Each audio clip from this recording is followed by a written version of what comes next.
San Francisco 49ers are headed to the NFC Championship game against the Philadelphia Eagles, and you can add another chapter to the iconic 49ers Cowboys rivalry, the most glamorous rivalry in NFL history. Well, it wasn't a glamorous game, it was a bar fight, but this is what playoff football is all about. It was not fantasy football today for the 49ers. It was bruising playoff football, a man's game, and the 49ers win it 19-12. Probably going to be a lot of complaints about play calling and lack of points and all this and all that. I'm sorry. You're not going to play fantasy football. You're not going to win championships with fantasy football. You're going to have to win a bruise it out, knock them down type of game, especially with the talent level that we saw in both trenches of this football game. Came into this game saying Dallas had a defensive line that might have rivaled the 2019 49ers as far as pass rushing prowess, right? And we said, hey, the 49ers have improved in pass blocking, but they still are going to have to keep Dallas off their tails. They can't let Dallas pin their ears back because it's going to get ugly if that happens. So we said the 49ers are going to have to run the football, and that, of course, would take some physical prowess to establish. And we gave the 49ers an advantage because Dallas was coming off a short week, and Dallas, I don't think wanted this to turn into a really physical game. They wanted to sit back and rush the passer with reckless abandon. And the 49ers just didn't let them do that over the course of the second half of this game.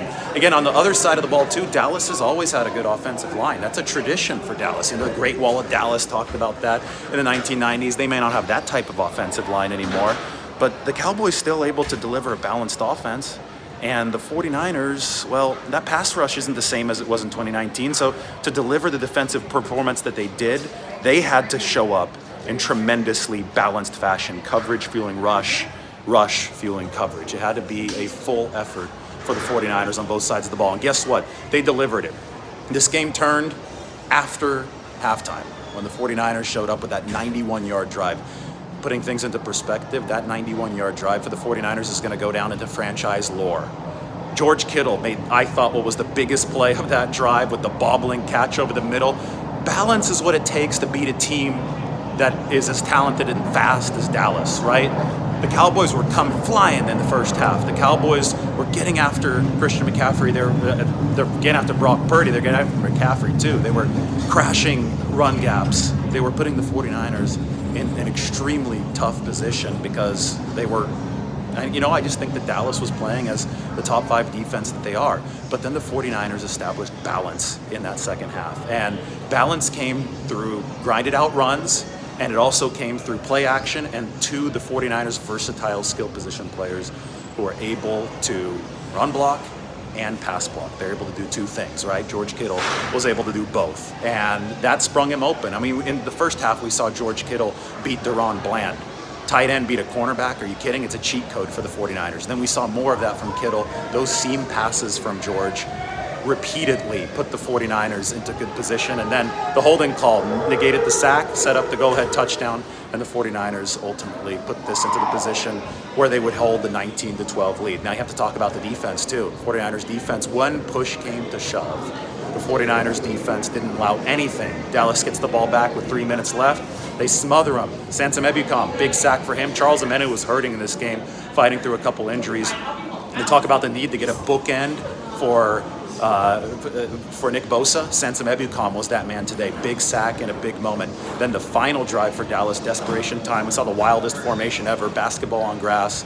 And Jimmy Ward just said, get out of here with that bullshit.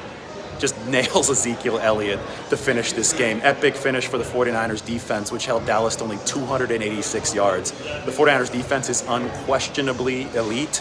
A lot of people were talking about the 49ers not having played anybody and, something bad is going to happen when they play a better team. Well, this is why I said that's not going to be the case. This is why I said point differential matters, the advanced stats matter. 49ers blew out who they could blow out. You could only beat the teams on your schedule. And guess what? A really good Dallas team was now on their schedule, and they also suffocated them defensively. Dallas had to work for everything, including their touchdown drive in the first half. And, another thing that we predicted, Dak Prescott was going to get back to his interception ways. 2 bad picks for Dak Prescott, but the 49ers forced them into both of them. Prescott has 17 picks now to finish the season. At 15 in the regular season, his worst interception rate, and the 49ers won the turnover battle.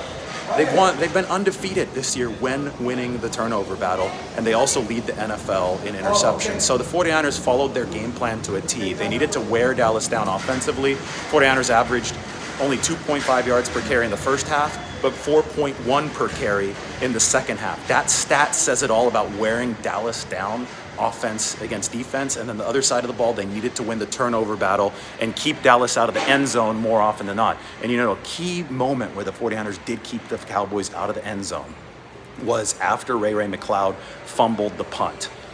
This is the 11th anniversary of Kyle Williams fumbling away 2 punts in the NFC Championship game against the New York Giants at Candlestick. So obviously could have been some bad memories at that point, right? when Ray McCloud fumbles, but the defense holds Dallas out of the end zone. Massive play. And with Dallas being held out of the end zone, the 49ers preserve a 9-9 game, and then they can go to work offensively. They make it 16-9 and ultimately win 19-12. So the defense for the 49ers is elite. It's going to be awesome seeing them play Philadelphia. This is the NFC title that everybody deserves. The 2 best teams in the NFC clearly are the Eagles and the 49ers. 49ers defense will come off an elite performance against the Cowboys. I mean, remember what the Cowboys did to Tampa Bay? They couldn't do that against the 49ers. And the 49ers offense is going to come off of a grinded out performance in which that second half, they really just pounded Dallas into submission into Philadelphia.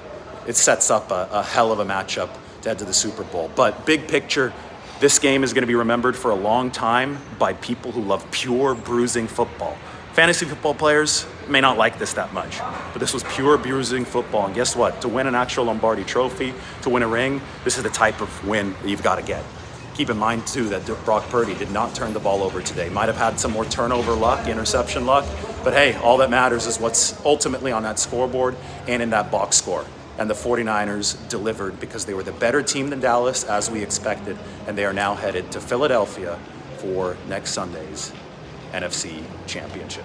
All right, time for me to head to the locker room. Everybody take care. Much more analysis coming up soon. Hope you enjoyed the instant reaction. 49ers 19, Cowboys 12. They've beaten Dallas 2 straight seasons in the postseason.